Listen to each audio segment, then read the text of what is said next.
31, busy na naman ako. Wala na naman ako oras para sa kanila. Pero maaga ko kami niya magsasaraw oras para makaprepare naman din kami para sa amin yung mga lulutuin.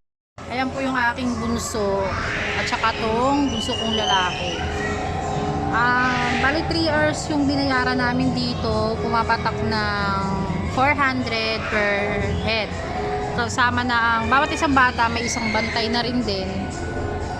Tapos yun, pag wala kang alam dalang medyas, kailangan bumili ka na rin din ng medyas. Kaya mas maganda dito na pumunta ka na may sarili ka na rin dalang medyas.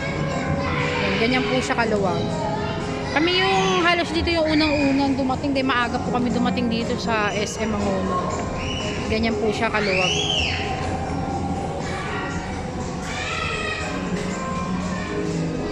Ito yung mga parcel mat. Hindi ka dito mababagot din kasi kahit ikaw malilibang ka.